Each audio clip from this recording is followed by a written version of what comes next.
Good morning. My name is Dr. Moore. I'm a head and neck surgeon at the Mayo Clinic, and I'm here with my patient Heidi, who has had a parotid tumor surgery, and we're discussing questions that commonly come up during parotid surgery. Heidi, thank you for joining us. Good morning, Dr. Moore.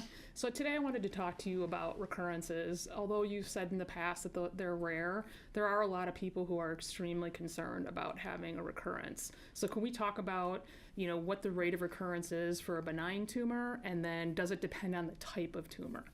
The rate of recurrence for benign tumors like pleomorphic adenomas, which is the most common parotid tumor, is low. And by low, I mean in the literature, it's somewhere in the single-digit percentile. And in our experience with parotid tumors that are completely removed, the recurrence is very low. It's even lower than that.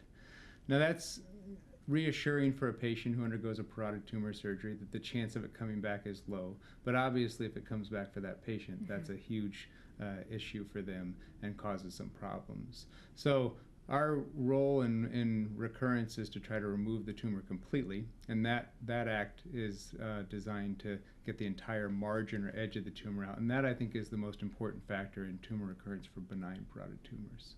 The other issue is recurrence of malignant parotid tumors. So malignant parotid tumors can not only occur in the parotid gland but spread to lymph nodes and other areas of the body, and the recurrence rate of those tumors is highly dependent on the type of tumor. It's also dependent on the treatment, but it's very dependent on the type of tumor. So there are some very aggressive parotid tumors where we get concerned about recurrence and follow the patient for a long time to make sure that we detect recurrence if it occurs early. And there are other malignancies that are not as aggressive where the recurrence rate is also very low, even as low as the recurrence rate in benign parotid tumors. Okay, and can you explain what a clear margin is and how that might impact whether or not somebody has a recurrence? Right, so typically a tumor has an edge or a capsule around it. And the goal of tumor removal is to try to remove that entire tumor with its capsule or edge intact. So you have this idea that you get the entire tumor out. And as I mentioned before, that plays a large role in the recurrence rate of the tumor. Now, the margin in benign parotid tumors does not need to be large. So typically we're trying to preserve normal tissue, obviously preserve the important things in the parotid gland like the facial nerve, but take the entire tumor out. So sometimes that may just be removal of the entire tumor and its capsule with very little normal parotid tissue around it. Other times we're trying to get a wider margin on certain tumors and are removing a little bit more normal tissue.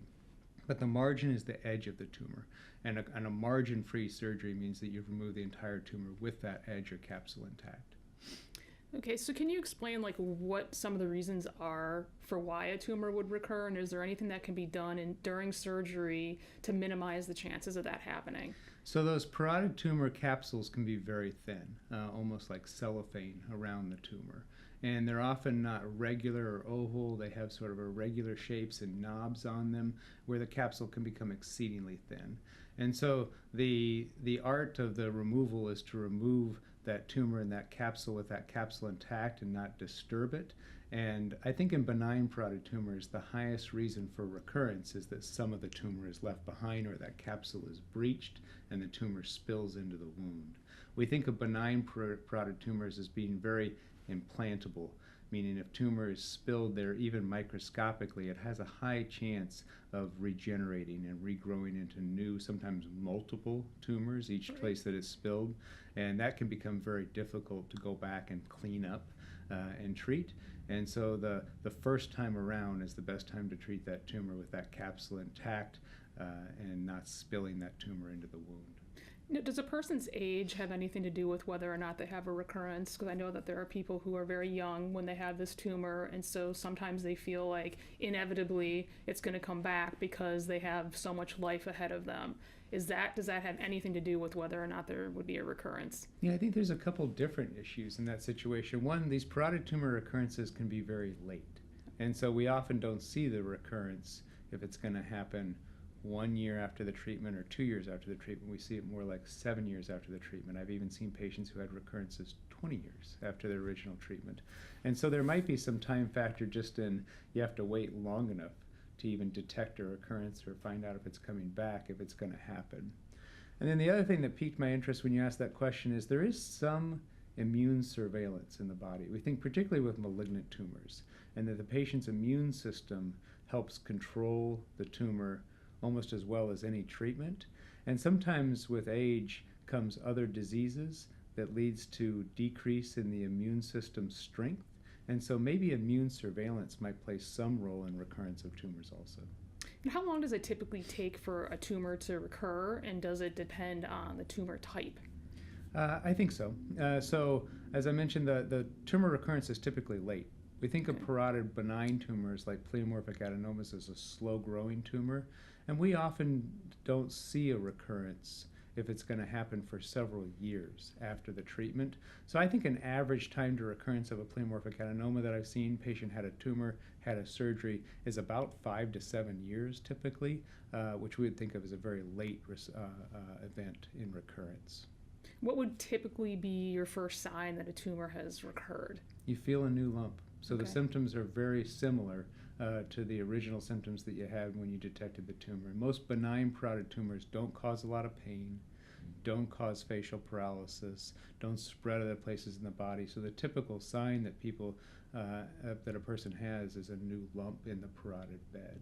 For malignant parotid tumor recurrence, that's a little bit different. So malignant parotid tumors have this ability to spread into other tissues, involve nerves, and so people might have new pain that they didn't have before. They might have a new lump, either in the parotid bed or in the lymph nodes around the parotid bed. They might notice something in their skin. They might notice some facial weakness as the tumor starts to involve the facial nerves. So the malignant parotid tumor behavior is very different than the benign parotid tumor behavior, but the benign parotid tumors are much more common. And does the tumors generally recur on the same side, or is it possible for it to come back on the opposite side, or does it depend on the tumor type? It's very uncommon to have bilateral or other side parotid tumors. There are a few parotid tumor types, Orthan's tumors, that are less common than pleomorphic adenomas that do have some bilaterality to them, but most parotid tumors are unilateral, and it's uncommon for a patient to develop a parotid tumor and then later to develop a same parotid tumor on the other side. I think you kind of touched on this earlier in terms of if the first surgery is not done correctly, it can cause multiple recurrences. So why do some people have multiple recurrences? This is a question we don't quite understand. So there's also this philosophy that maybe some benign parotid tumor pleomorphic adenomas they're not all the same, and maybe some pleomorphic adenomas have some potential to actually spread through the lymphatics or through the bloodstream, and we see sometimes people with recurrences that seemingly are a little bit far away from where we thought their original parotid surgery might have been. So there is a philosophy that they may actually metastasize, so to speak, which is not really behavior that you would expect from a benign tumor. The technique of the surgery is very important, but I've also seen patients who came out of surgeries and they said, yeah, everything came out perfectly, it came out intact, and yet they had a recurrence. So we don't understand everything about recurrences. It may not all be technique related. It may not all be rupture of the capsule. There may be some multifocality to the tumors where they just occurred in 2 different sites simultaneously. But the leading theory is that the tumor was somehow released out of the capsule. That capsule broke and that there was tumor in the bed that recurred. And the part of the tumor that you're concerned about spilling cells would be inside, the Internal. cells inside. Internal. So parotid pleomorphic adenomas are typically, like I said, kind of knobby and have edges to them.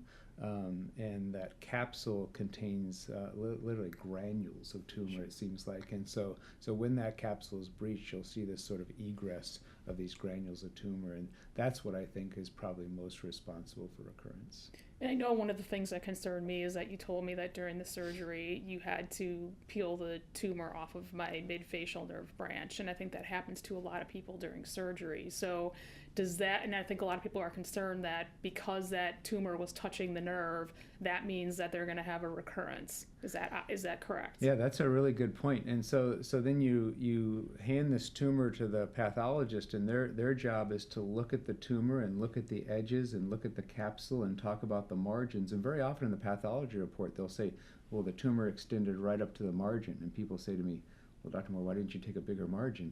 And the problem is that the tumor often is sitting right on top or right underneath the facial nerve trunk or the branches to the facial nerve.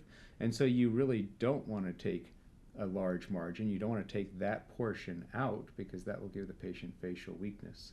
And so the art is to take that tumor off carefully with the capsule intact, leave that capsule intact, but not take out any of the normal tissue. And many times that requires you to be right on the capsule of the tumor in order to remove it. So once there is a recurrence, then what are the treatment options for a patient? It's typically the same treatment that they had originally. So we don't have a good non-operative treatment for pleomorphic adenoma that doesn't have many side effects. We do radiate some benign tumors by giving radiation therapy to them, but our typical treatment for recurrent pleomorphic adenoma is to go back and take the tumor out again. Most of the times that I've dealt with recurrent pleomorphic adenoma, it's been multiple. So it's going back into the parotid bed and removing multiple different nodules, actually multiple different tumors from the parotid bed.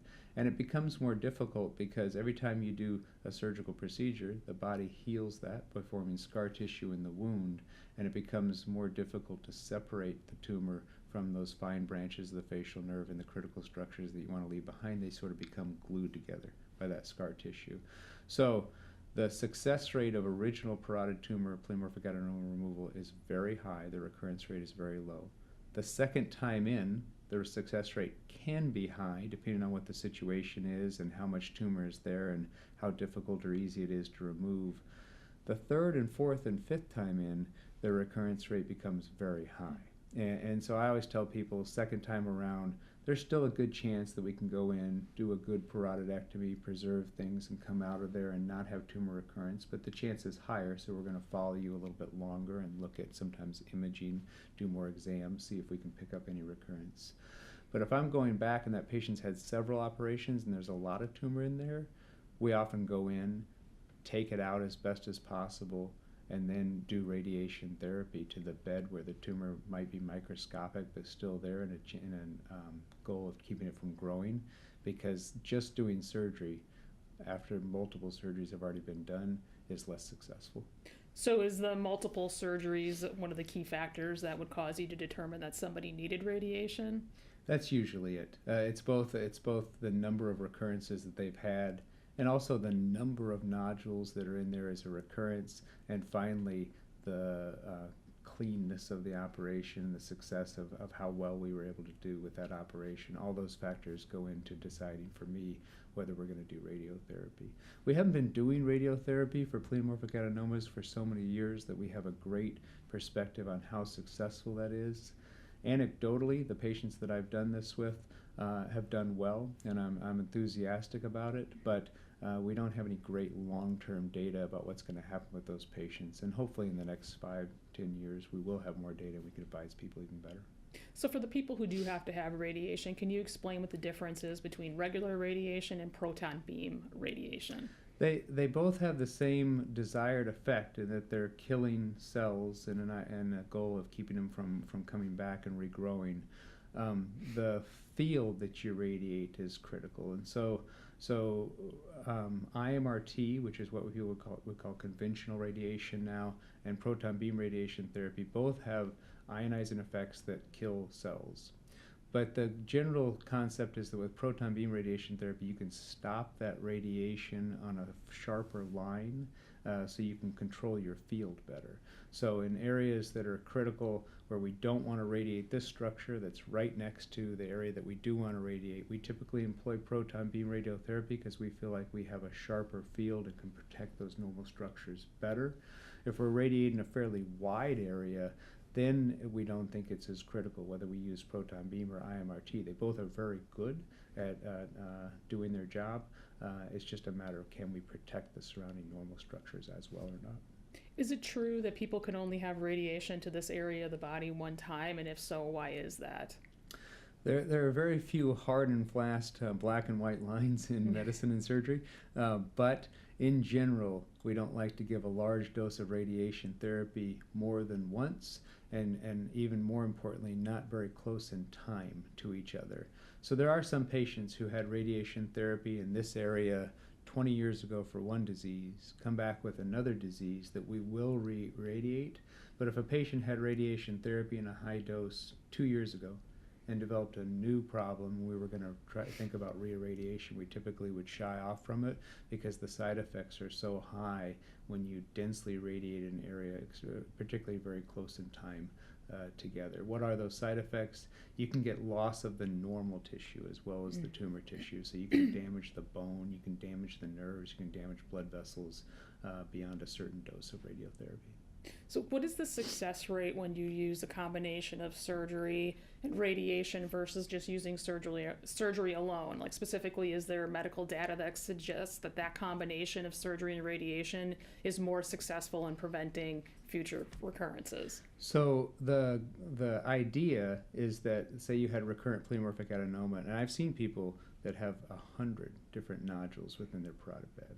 And we go in and we take out everything possible, that some of those nodules are just glued to their facial nerve, and their facial nerve is working normally, so we're reluctant in a benign tumor to just section it and take it out and repair it because it never works as well again. So it's possible that we would either intentionally leave some tumor, hopefully microscopically, but even sometimes gross tumor behind, or just feel like in that bed it was not possible to say that we got every tumor nodule out even though it looked clean. And those are the patients that we would consider for doing something additional to try to keep their recurrence from growing or to try to eliminate it, and that would be typically in the course of radiotherapy. We don't know, because to determine the success rate, we would have to take a bunch of patients that had that situation and not radiate them, and then a bunch of patients that had that situation and radiate them, and then follow them out for the 7 to 10 year period, and then compare. Did this group recur more often than this group? And we don't have that study. Why? We don't have enough parotid bed recurrences of pleomorphic adenoma because they're just not all that common. Those that we do have, we haven't been radiating all of them for a long enough period of time. So we do the next best thing. We compare that group that we have treated to what's called a matched control or similar situation in the past that wasn't treated. And our data would show that the group that had radiotherapy in those severe situations has fewer recurrences and does better. So most patients that come see me today that have a significant recurrence of pleomorphic adenoma, they've had several surgeries, they have a situation where it's going to be very difficult to remove all the tumor. I typically tell them we're going to go in, take everything that we can out safely, and then do radiotherapy.